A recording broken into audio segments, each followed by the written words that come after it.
La Rinconada, perched at an astonishing 5,100 meters in the Peruvian Andes, claims the title of the world's highest permanent settlement. This isolated town is closer to the sky than any other inhabited place on Earth, yet living here exacts a profound toll. The atmosphere is thin, with drastically reduced oxygen levels, forcing the human body into extreme adaptations. Residents produce nearly twice as many red blood cells as those at sea level, a biological necessity for survival in an environment where each breath is a struggle. Tasks become monumental challenges. The landscape surrounding La Rinconada is stark, barren of trees and vegetation due to the hostile conditions. Positioned 300 meters higher than Mont Blanc, the tallest peak in the Alps, this town is far removed from modern conveniences. Life here is harsh, unforgiving, and fraught with danger.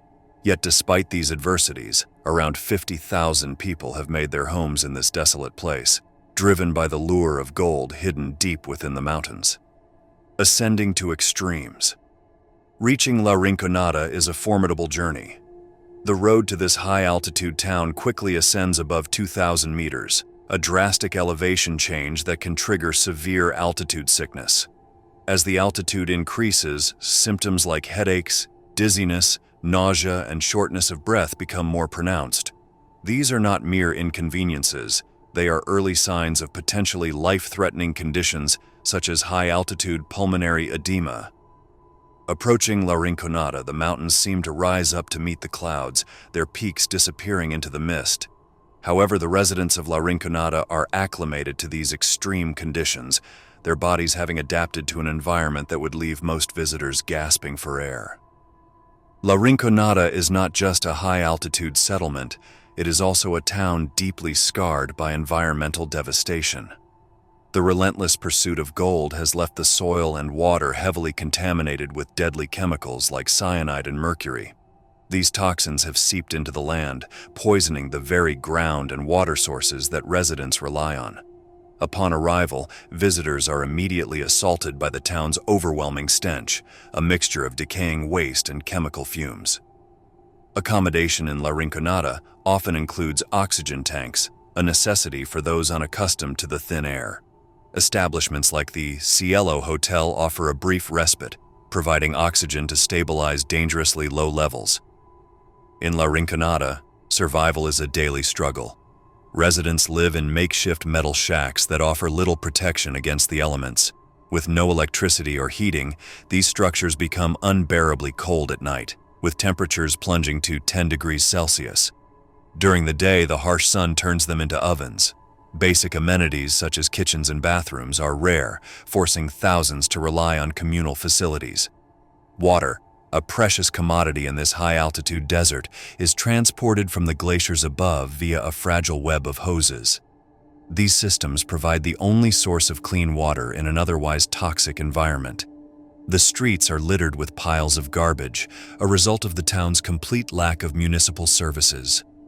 The government has made no effort to address the waste problem, leaving residents to fend for themselves in what resembles a dumping ground. Most inhabitants of La Rinconada are not native to the town. Many have migrated from other regions of Peru, lured by the prospect of wealth from the gold mines. The population boom that began in the early 2000s has led to overcrowding and a breakdown of any semblance of order. Gold rush in the Devil's Paradise. Each day, thousands of people embark on a treacherous journey up the mountain to the mines. These mines, filled with dangerous gases and prone to sudden collapses, are some of the most hazardous work environments on Earth. Despite the dangers, the promise of gold keeps the miners returning day after day. La Rinconada has earned the grim nickname, the Devil's Paradise, due to the lawlessness that pervades the town. Illegal mining companies operate with impunity, controlling the mines with an iron fist. Signs near the tunnels warn that trespassers will be shot on sight, a threat that is all too real in a place where life is cheap. Local superstitions dictate that women are forbidden from entering the mines, as it is believed that the mountain known as La Bella Durmiente, or Sleeping Beauty, will bring disaster if a woman touches its gold. Instead, women sift through the waste rock discarded by the miners, hoping to find a few precious specks of gold. For men, the situation is even more dire. Venturing into the mines reveals a hellish environment. The tunnels are dark, cramped, and filled with the stench of sulfur and other toxic gases. The miners work with primitive tools, chipping away at the rock face in hopes of finding gold. The constant fear of a tunnel collapse or gas explosion hangs over them as they toil away. If a miner dies, the compensation offered by the company is a meager $600, a pittance for a life lost in the pursuit of gold. Regular salaries are virtually non-existent in La Rinconada. Instead, miners work under a system known as cachorreo, an outdated labor practice where they work for the company without pay for an entire month. In return, they are allowed one day to work for themselves, keeping whatever gold they find as their salary. This system leaves the miners at the mercy of luck. A successful cachorreo day can mean a significant payout, while a poor one can leave them with nothing. Stories of struggle. Amidst the chaos, stories emerge of miners like Ramiro, who has spent 12 years working in La Rinconada. He is one of the few who have managed to carve out a life in this harsh environment. Ramiro also owns the only gym in town, a place where miners can work out after a long day in the tunnels. Despite the physical toll, Ramiro has supported his family and put his 3 children through university. Ramiro's hands are scarred from years of labor. He describes the mine as a place for strong men, but it's not physical strength that is most important. It's mental resilience and the ability to endure the hardships of working at such a high altitude. While men face the perils of the mines, the women of La Rinconada confront their own challenges. Forbidden from entering the mines, many engage in palaqueo, the practice of sifting through discarded ore in hopes of finding traces of gold. This laborious task is often done in freezing temperatures, with women spending hours hunched over piles of rock, their hands numb from the cold. Beyond palaqueo, some women are forced into more dangerous occupations. The prevalence of human trafficking in La Rinconada means that many women, lured by promises of legitimate work, find themselves trapped in the town's illicit nightlife. Their stories are harrowing. Tales of abuse and exploitation in a place where the rule of law is but a distant concept. Children in La Rinconada are not spared from the town's hardships. Education facilities are scarce and many children accompany their parents to work, learning the ways of mining and palaqueo from a young age. The sight of young boys wielding pickaxes and girls sifting through ore is common. Health issues plague the children of La Rinconada. Healthcare in La Rinconada is as challenging as every other aspect of life. The high altitude exacerbates medical conditions, and the lack of proper facilities means that many ailments go untreated. Common issues include chronic respiratory diseases, altitude sickness, and complications from heavy metal poisoning. Dr. Elena Morales, one of the few medical professionals in town, operates a small clinic that is perpetually understaffed and under-resourced. She speaks of the challenges in treating patients with limited equipment and medications. Cases that would be routine in lower altitudes become life-threatening here, as the body's ability to heal is compromised by the lack of oxygen. Pregnant women face particular risks. The high altitude increases the chances of complications during pregnancy and childbirth.